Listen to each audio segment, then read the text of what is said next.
Dun, dun, dun, dun,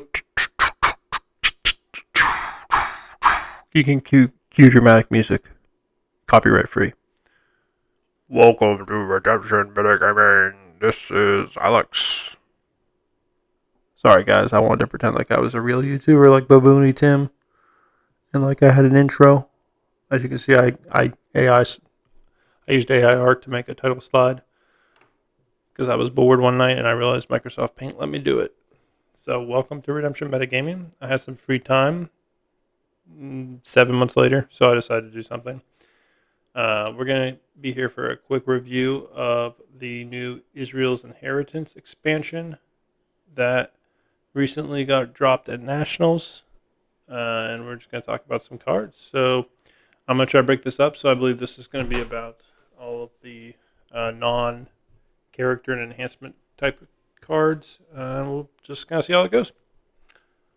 Awesome. So welcome to Lackey. Here a second. Whoa, welcome to Lackey. Here we are. So we've got some card images to show you guys. This expansion has not been put on official Lackey yet, but Josh Potratz made a short-lived Lackey plugin that I happen to have gotten downloaded before he reached out to Rob for approval and Rob kind of said, don't do that. So I kind of have the leftover remnants of that while that was still up. So I was just going to use that to go through the card, show you guys, and tell you what I think. So like I said, let's start with our artifacts. So we've got the Idol of Chemosh. So this is part of the new Moabite theme. So if you control a Moabite, you may deactivate an artifact. If an opponent plays a dominant, you may take an OT evil card from deck or reserve. It is an idol, which is kind of relevant for Corrupted Temple. If you wanted to try to play that, there's not very many idols that are worth playing, so adding something to that with that identifier is nice. Unfortunately, this card is not very good. There's just not much that deactivating an artifact really does. If Pop Bomb is a thing again next year, perhaps that might be relevant. But this is a really slow card in your artifact slot, and for the most part, you want to be using cards that are going to generate some type of immediate value. Cards that are just sitting in your artifact slot and waiting to be used are typically not going to be very good. So kind of speaking of that, the next card is Selfish Belongings. It says if you control an Edomite, you may discard a good enhancement from a deck. If attacked, negate a good card this turn. So this is slightly better because it does something immediately upon activation. And if attacked, it also gets extra value, so it can negate some hero abilities. I still don't see this seeing very much play. I mentioned this on the Discord. This just feels like it needs somewhere else to be active besides the artifact pile again, because there's so much better value that you can get from other cards in that slot. And it's a tempo negative card, as Josh would say. It's not generating any additional cards by playing it. With how low we are on good enhancements in most top decks, I can see that ability mattering. I just wonder what this looks like in practice. So I think this card I'd almost grade it as an incomplete, where with some new additions to the card pool in coming years, I can see this being good, but right now I don't see receiving much play. So our next one is Deceitful Possessions. So while opponent controls a character in battle, you may discard this card to add a Canaanite to battle. If you add to battle, you may draw 2. So I kind of feel a couple different ways about this card. So the effect itself is very strong. It's not restricted to good or evil, which is important. So you can add Rahab to battle or King Hiram, which are the two good Canaanites that are currently in rotation. You get to draw 2, so it is tempo positive once you activate it. But it requires another piece once to be able to fully get that draw and add to battle. So you could argue it's tempo neutral from that perspective. I think my biggest problem with the card is that, again, it just needs to sit on the artifact pile and do nothing until you are able to do something with it. Say, even if it's in your battle phase the same turn. So your opponent has a chance to respond to it, and your opponent also knows that it's there. The effect itself, very strong. I think it's worth activating. I wonder if this is a card that needs to be able to be used on both offense and defense for it to really get value. Because, if you you have Rahab, you're playing Joshua deck, and then you are also playing Canaanites on defense. Your opponent isn't sure where you're going to use that artifact. Whether it's on your attack or on your block later when you first activate it. So I could see that helping. I think this is an average card, uh, but it has a ton of potential. And I wouldn't be surprised to be wrong and have this be above average to very good. Next, we have 12 Jordan Stones. You may exchange a card from hand with a Joshua card from reserve. Protect hand and deck and discard pile from opponents. Be honest, this is just Storehouse, essentially on an artifact with an additional exchange. It's strictly worse than Storehouse from everything I can see. The only benefit it has is that it can grab heroes and not just enhancements. That being said, it's on the artifact pile, so I would consider this bad. Well, for David, you may take an OT purple weapon from reserve. If you're equipped OT human attacks, you may draw one. This is an interesting card. Reserve access is always good, especially from an artifact, so you can do that kind of pre-attack. Being able to draw a card makes it tempo neutral, which is good. In the deck it's going to be played in with purple weapons. It's going to be a key part of the engine because you don't want to stuff all your weapons into your deck. You want to be able to access them through the reserve as well, and also you don't want them to clog up your deck, honestly, because that deck is going to be playing significantly more good enhancements than most other decks. You might be playing, say, 7 to 8 as opposed to 5, and you'll feel the clog if you're doing that. So again, being able to stuff some more in reserve and just play an artifact instead is definitely a strong card. At the same time, like I've kind of said before with the last couple, this just doesn't feel like it's a strong enough artifact in comparison to some of the other artifacts I could be playing. Again, like let's just compare to Disciples or generic New Testament decks. Like 4 Drachma Coin is generating significantly more value than any of these cards. And again, if you think the theme is good enough and this can enhance the theme that it works in, okay, great. But artifact to artifact, it is definitely not better than anything that we currently have. I would call this kind of middle of the road to above average, and that's purely just because of the theme it's in, and because it makes your deck a little bit more streamlined by being able to put more weapons in reserve. It's also searchable by one of the Purple Brigade heroes that got printed. So that gives it a little bit of extra value as well. It's searchable by I Am Refuge, which is relevant because you could also be running like Book of the Covenant with I Am Refuge in reserve to pull pretty quickly. So there's a couple different ways to get it, which I appreciate. I would say this is definitely the best artifact that got printed of the 5 that we've gone through. This is the last one we'll see. So I would say this is definitely the best, followed closely by Deceitful Possessions and that Add to Battle ability. So next we've got our dominants. So we've got 3 dominants in this set. First one's called the Prophesy. So this is a unity card. Rescuing heroes must be OT green prophets. It says banish this card to shuffle all evil cards in battle. If you do, you may end the battle to begin a new battle, regardless of protect abilities. This kind of continues the theme of dominants that are very strong for specific themes that we've seen over the last couple sets. I really like this card. This is not nearly as good as something like the Resurrection, but the niche that this fills is very, very impactful. Just being able to kind of toss away some of your opponent's characters that you don't want to fight is a really interesting way to continue to try to break through a defense. So this is essentially, I would almost consider this a souped up grapes that's restricted by the theme. Adding that regardless of protectability kind of outweighs the ability to discard an evil card that grapes possesses. And the unity is honestly not terrible to activate. I could see decks that aren't actually playing green prophets still use this card in the right contexts, because you have things that like Deborah that are pretty splashable, or even any green prophet that has a banned ability into your deck. So like, let's think of like Haggai in a Posty's deck. Again, I'm not saying that that's a good decision, but you could see that kind of be integrated in, because Deborah plus something that can ban, all of a sudden you've got 2 OT green prophets. Okay, maybe it's worth playing this card if you have a very specific matchup that you're concerned about. Finding a good dominant is not particularly difficult if you want. There's a lot of search options for that across different decks. So I could definitely see this popping up in some weird stuff, because I do think the ability is that strong.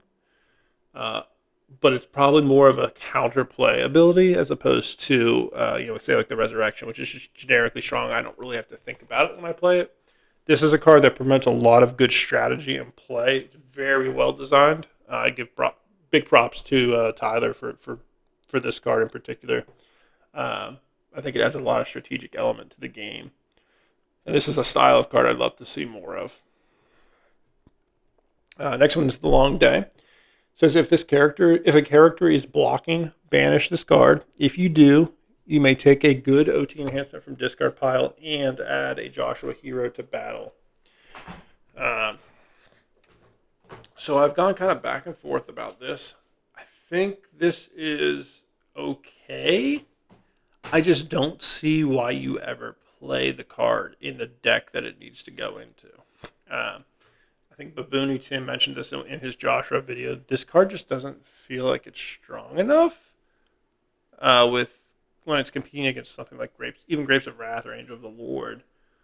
It just feels like you're getting more value from those. The enhancement out of a discard pile is nice, and frankly, that might be the best part of the card. Adding another Joshua hero to battle doesn't feel very impactful, because you're already probably banding a bunch of them in there anyway. Unless you're pulling Captain in post-block to negate something, I just don't see what this card is really doing. So it feels a bit like a trap dominant, where it's not that it's weak, it's that it's not as good as other things. So people are going to try to fit it in because it has the right theme, but there's a lot of work to do to actually get value out of it. So I struggle to see this card getting into a 50 card list of a Joshua deck, but or at least the generic version of the Joshua deck that kind of is very readily apparent when you look at the cards that got printed.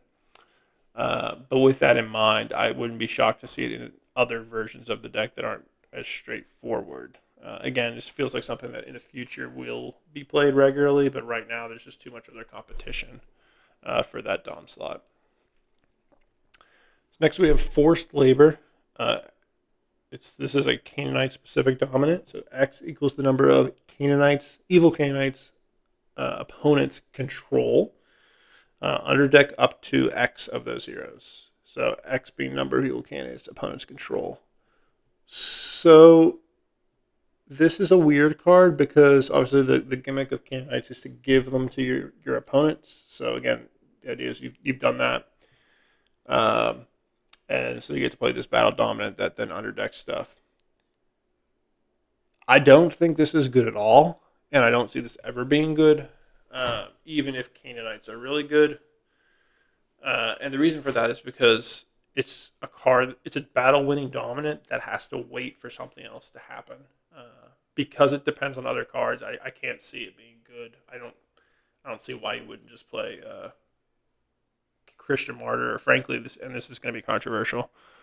Even Strife feels better than this. Doubt certainly better than this. It just feels like this is a card that's not quite there. I would have liked to see another effect. Maybe that includes like give your opponent a black Canaanite 2 under deck up to X heroes, something like that. That allows it to fuel itself. The fact that it can't fuel itself feels like an issue to me, so I don't see this one being played at all. Next, we've got our fortresses. Okay, so Fortress, Promised Land. So this is Unity, Joshua heroes. If put in play, take a card from opponent's hand except a dominant. If your hero is blocked, you may take an OT gold card from deck.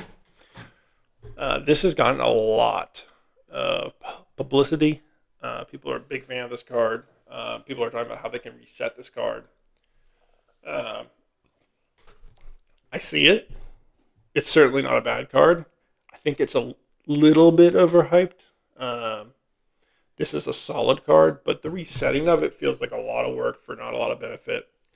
Um, it has an ongoing ability, so it continues to be useful while it's just sitting in your territory, which is nice. The take feels more like you're just trying to plow through for one turn. I see this being most impactful in kind of the mid to late game to get that one key rescue attempt towards the end of the game to kind of close out. Um, the Unity is not very restrictive, even though it's supposed to be. So it's very good.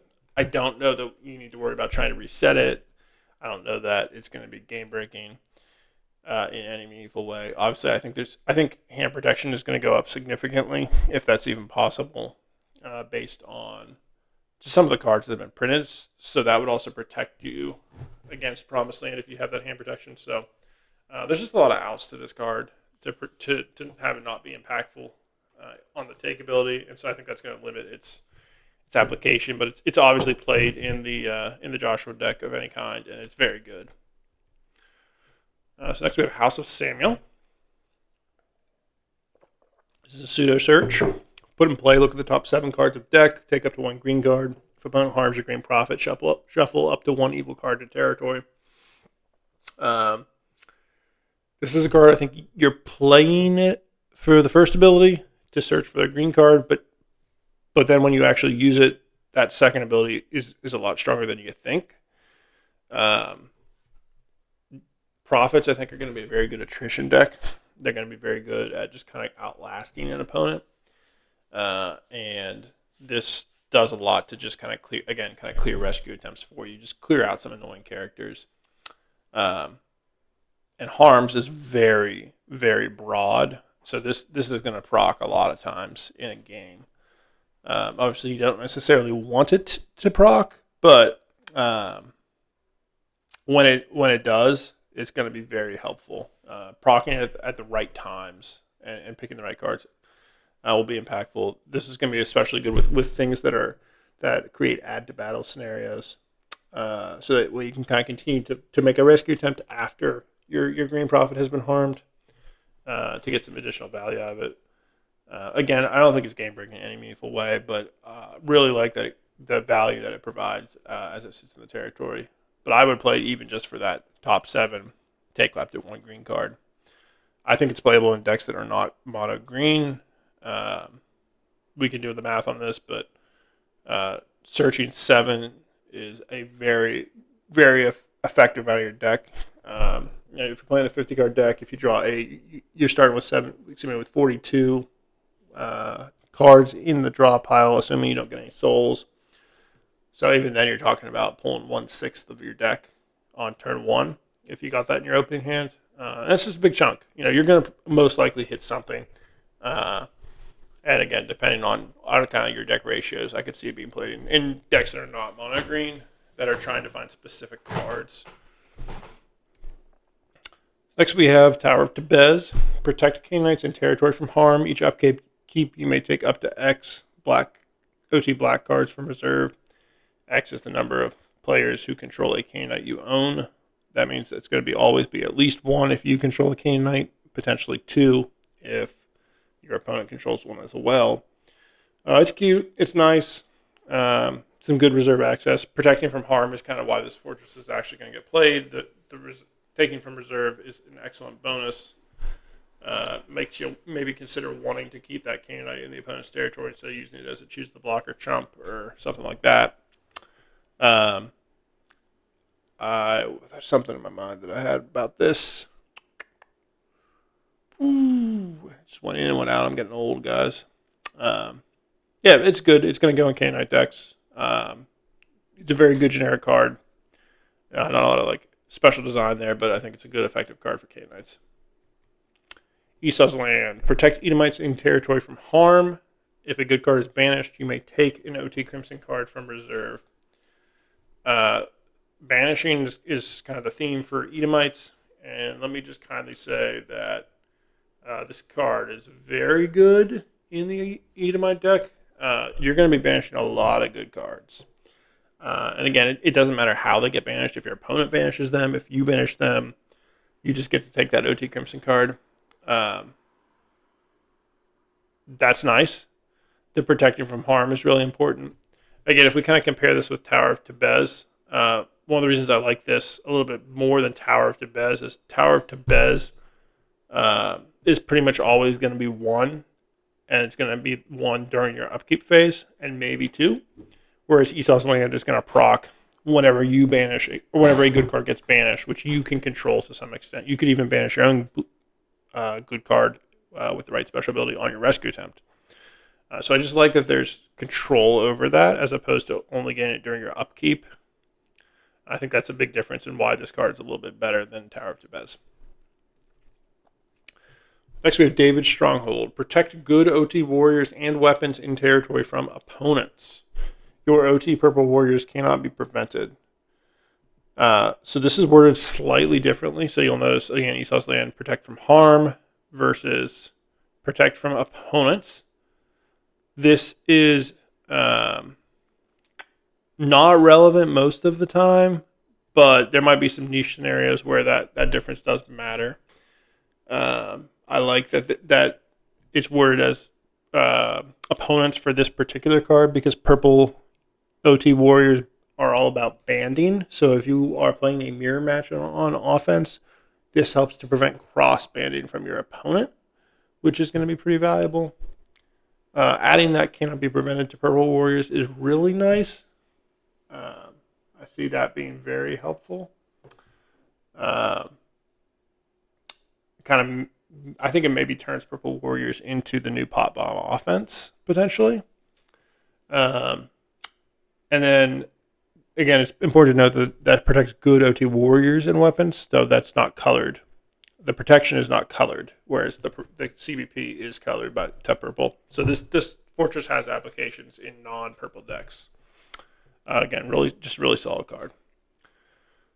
So next we have Land of Chemosh. While a Moabite is blocking, negate opponent's protect abilities. If your evil Moabite is discarded in battle, you may underdeck an OT Lost Soul. This is a card that should be good. It's designed to try to be good, but it is not actually good. And it's an unfortunate quirk of Redemption rules. So while a Moabite is blocking, can't happen if your evil Moabite was discarded. So that means once your evil Moabite was discarded, unless another one is in battle, the protection, any protect abilities that the opponent might have on your Lost Souls are going to turn back on. And then you are not going to be able to underdeck a Lost Soul. So I don't think it quite functions the way that you would think it does at face value. That being said, it still does negate protection abilities, and some of your characters and enhancements are going to do things to souls, so it's still relevant, but not quite as cool as you might think it is at first glance. So it's an average card. I don't know that I'm playing it in my Moabite decks, but I can see the application for it. It feels a little bit stronger maybe in Type 2 as well, where you've got a little bit more space to do stuff like that. So now that kind of concludes our fortresses. So we've got a couple Lost Souls to do here. Let's figure out. So let's do the special souls first. So we've got the Edomite soul here. Unity is evil humans of Edomites. Again, evil humans, so animals and demons aren't going to count against that. If a card is discarded, you may banish it instead. If rescued, you may banish a reserve. Card is insane. Yeah, absolutely insane. So we mentioned up here, Esau's Land. If a good card is banished, well, hey, look, you made a rescue attempt and discarded your good enhancement. Now it's banished, and I get to get an OT Crimson card. Again, that's that control piece that I'm speaking about.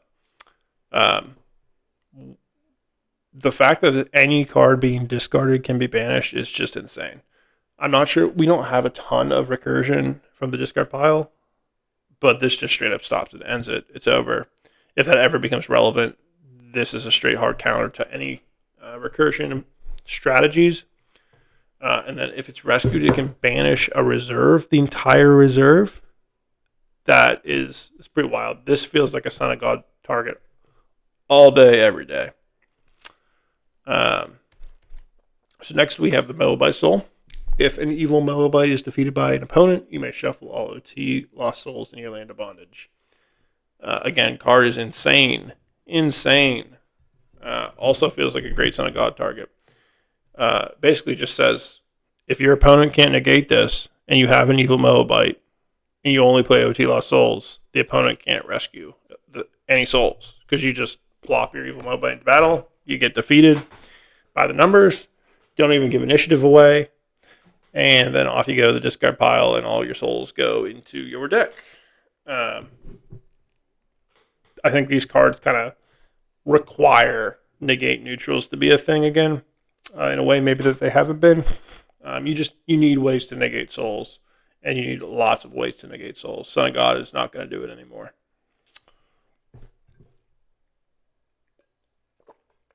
So Arcanite Soul. If attacked, you may bounce an evil Canaanite and give an evil Canaanite from hand to opponent's territory. So this is anytime you are attacked, you may bounce an evil Canaanite and give an evil Canaanite. I believe those are mutually exclusive, so you can bounce without giving. Someone who's better reading English can correct me on that, but I believe these are exclusive, so you don't have to give just because you bounced. This lets you cycle Women up to Bez, which we'll get to later, and which is the best jump block in the game. Again, this feels like something that people are going to want to negate very quickly. It's relevant that you can bounce the evil Canaanite first and then give the evil Canaanite. So if there's ever any benefit to giving the same Canaanite to someone repeatedly, you could do that. I'm not sure that there would be off the top of my head. I don't think the Fool does anything whenever it enters someone's territory. But that being said, it's just relevant that you could do that with the same one over and over again. Again, this is really just a way to cycle Women of Tebez and any other auto blocks that you might have that happen to be in your opponent's territory that you want to take. So now let's get to the really good soul. You may have thought that those 3 souls were good, but they are not the main attraction. Soul is called Disoriented. If you put in play, you may select a card, negate that card, while this card remains in play.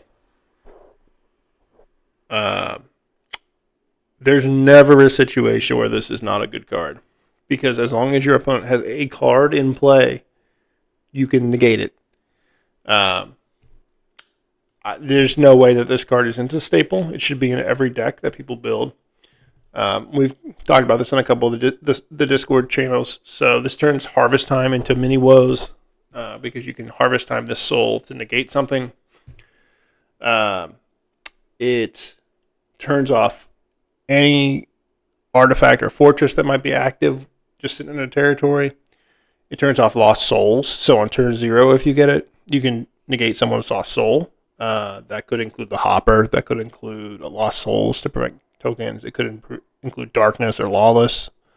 There's just so many ways that this soul is good, and it's almost never going to be a negative card in your deck. The only way it's going to really come out negative is if you've drawn it when the opponent has nothing in their territory, which is so exceedingly rare that it's almost irrelevant, and the benefit you get of negating a card indefinitely is extremely high. Extremely high. You can turn off whole entire strategies just by negating a card indefinitely. So, like, for example, a Nazareth deck, hard to function if you don't have your Nazareth active because this card is negating it. So it just forces response in a way that lots of other cards don't force responses. And since it's Lost Soul, you kind of control how long it stays on the table to some extent, which is really, really nice. I see this card again. This is a staple. I see it in every deck. I honestly can't believe it got printed, but I'm not arguing. I love it. I'm just surprised that got through kind of all the testing and whatnot. Awesome. So that kind of concludes all of the neutral-ish cards. So next time we'll come back. We'll talk about some good cards. We'll talk about evil cards on another video. And hopefully you'll get all of my thoughts. Hope this was helpful. I actually forgot my webcam was up for the vast majority of this, so I'm probably looking like over here and I'm doing all kinds of different stuff. Yeah, so thanks for watching Redemption Metagaming. We're going to go ahead and fade out because I'm real cool and I know how to do OBS. Thanks for watching, and we'll see you guys next time.